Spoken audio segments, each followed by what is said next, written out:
আমি যখন বিজনেস শুরু করি তখন আমি ভাবতাম আমি মেডিকেল টেকনোলজিস্ট এবং আমার প্রায় 1000+ ছোট ভাই, বড় ভাই এবং আমার ক্লাসমেট আছে, সবাই আমার কাস্টমার। আমার তো মার্কেট রেডি, শুধু মজায় আর মজা। কিন্তু যখন আমি বিজনেস শুরু করলাম তখন পুরো সিনটাই গেল পাল্টে। এই বিষয়গুলো বুঝতে আমার 2 থেকে 3 বছর সময় লেগে যায়। ততদিনে আমি তো পুরাই শেষ। বর্তমানে আমার 350+ ক্লায়েন্ট আছে, যার মধ্যে 2 থেকে 3টে আমার ফ্রেন্ড আছে যারা আমার কাছ থেকে কোনো প্রোডাক্ট কিনে, আর বাকি কাউকেই আমি আগে থেকে চিনতাম না। আপনি জানেন কি, সঠিক কাস্টমার বাছাই আপনার ব্যবসার সফলতার মূল চাবিকাঠি। ভুল গ্রাহকের জন্য সময় এবং সম্পদ কোনোটি নষ্ট করা যাবে না। আজকের ভিডিওতে আমি শেয়ার করব কিভাবে আপনি কাস্টমার সিলেকশন করবেন, এর 5টি অত্যন্ত গুরুত্বপূর্ণ কৌশল যা আপনার ব্যবসার উন্নতির পথে কাজে লাগবে।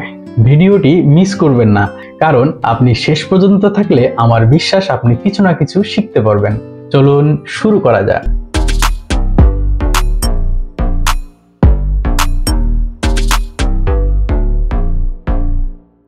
প্রথম কৌশল হচ্ছে কাস্টমারের প্রয়োজন এবং সমস্যাগুলো সুন্দরভাবে বুঝতে পারা। আপনি যা অফার করছেন সেটা আপনার কাস্টমারের কোনো সমস্যার সমাধান হবে কিনা এটা আপনাকে নিশ্চিত করতে হবে। যদি আপনি কোনো সমস্যার সমাধান করতে না পারেন তাহলে আপনি কোনো কাস্টমারও খুঁজে পাবেন না, কারণ কাস্টমার আপনার প্রোডাক্ট কিনবে না, কিনবে তার সলিউশন। সো আপনাকে অবশ্যই কাস্টমারের সমস্যা ফাইন্ড আউট করতে হবে এবং সেটার সমাধানের জন্য চেষ্টা করতে হবে। 2 নম্বর হচ্ছে টার্গেট অডিয়েন্স নির্ধারণ করুন। সবাই কিন্তু আপনার কাস্টমার হবে না, কারণ আপনি সবার প্রয়োজনীয় জিনিস আপনার কাছে নাই। আপনার যে জিনিস আছে সেই জিনিসের কার প্রয়োজন আছে সেটা আপনাকে ফাইন্ড আউট করতে হবে বাজার থেকে বা মার্কেট প্লেস থেকে। আপনার প্রোডাক্ট কিনবে কারা, তাদের বয়স কেমন, তারা ছেলে না মেয়ে, তাদের আয় কেমন, এই বিষয়গুলো আপনাকে নির্ধারণ করতে হবে সুন্দরভাবে। 3 নম্বর কৌশল হচ্ছে কাস্টমারের কেনার ক্ষমতা আছে কিনা এইটা যাচাই করা। আপনার পণ্য বা আপনার সেবা কাস্টমারের বাজেটের সাথে মিলছে কিনা এইটা আপনাকে যাচাই করে দেখতে হবে। আপনার কাছে ধরেন একটা পণ্য আছে যেটার মূল্য হচ্ছে 20,000 টাকা, তাহলে আপনি যদি বাজেট কম, যদি তাদের কাছে আপনার প্রোডাক্টের অ্যাড করেন তাহলে কিন্তু তারা কখনোই আপনার প্রোডাক্ট কিনবে না, কারণ তাদের বাজেট অল্প।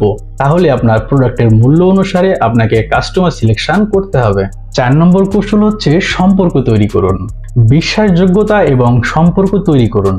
একজন কাস্টমারকে বোঝাতে হবে আপনি তার প্রয়োজনকে অনেক যত্ন সহকারে অ্যাকসেপ্ট করবেন এবং সেটার সমাধান ফাইন্ড আউট করে তাকে দিবেন। সমস্যা সমাধানের পরে কাস্টমারের ফিডব্যাক নিতে হবে, আফটার সেল সার্ভিস দিতে হবে এবং তাদের সাথে আপনার কানেক্টেড থাকতে হবে। 5 নম্বর কৌশল হচ্ছে ডেটা এবং অ্যানালাইটিক্স ব্যবহার করা। ডিজিটাল যুগে ডেটা হতে পারে আপনার বিজনেসের সবচাইতে বড় বন্ধু। Data means information. গ্রাহকের বায়োগ্রাফি, ইন্টারেস্ট, বিহেভিয়ার, হবি, এই সম্পর্কে আপনার একটা ডাটা লিস্ট থাকতে হবে। মনে রাখবেন, সঠিক কাস্টমার নির্বাচনই ব্যবসায়ের অর্ধেক সফলতা। তাই ভুল গ্রাহকের পিছনে সময় নষ্ট না করে সঠিক গ্রাহকের পিছনে সময় দিন এবং তাদের সাথে কাজ করুন, কারণ একজন সঠিক কাস্টমার আপনার ব্র্যান্ডের অ্যাম্বাসিডর হতে পারে। আর হ্যাঁ, এই ভিডিওটি যদি ভালো লেগে থাকে তাহলে অবশ্যই আপনার বন্ধুদের সাথে শেয়ার করুন, কমেন্টে লিখে জানান এবং একটি লাইক দিন। আমাদের চ্যানেলটি অবশ্যই সাবস্ক্রাইব করবেন। আপনার ব্যবসায়িক যাত্রা শুভ হোক। দেখা হবে পরের কোনো ভিডিওতে। সে পর্যন্ত আল্লাহ হাফেজ।